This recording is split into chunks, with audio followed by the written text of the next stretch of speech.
এই গরমের মধ্যে যারা কাঁচা আমের শরবত খাননি বা কাঁচা আম পুরে শরবত খাননি তারা আসলে অনেক কিছুই মিস করেছেন। আমি আজকে কাঁচা আমের শরবত করব, কারণ প্রচন্ড পরিমাণ গরম। এই সময় কিন্তু এরকম শরবত, চটপটা শরবত খেতে কিন্তু খুবই মজা লাগে। আর গরমের মধ্যে এরকম একটু টক টক ভাব খেলে কিন্তু শরীরেরও অনেক ভালো হয়। তো এখানে আমি আমগুলো টুকরো টুকরো করে কেটে নিয়েছি, দিয়েছি পুদিনা পাতা আর হচ্ছে চিনি, বিট লবণ দিয়ে আর 2টা কাঁচামরিচ দিয়েছি, দিয়ে তারপরে বিট করেছি। এই তো হয়ে গেল আমার কাঁচা আমের শরবত। তো এখন আমি একটা আম পুরে নিয়েছিলাম পুরো আমের শরবত করব বলে। এই তো দেখেন ভেতরটা কত সুন্দর নরম আর সিদ্ধ হয়েছে।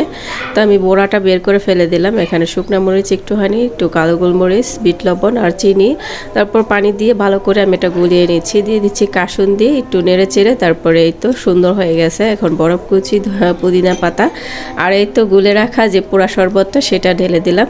হয়ে গেল কিন্তু পুরো আমের শরবত। চাপা মারতেছি না, এটা কিন্তু অনেক টেস্টি হয়েছে। অবশ্যই ট্রাই করবেন। আসসালামু আলাইকুম, আল্লাহ হাফেজ।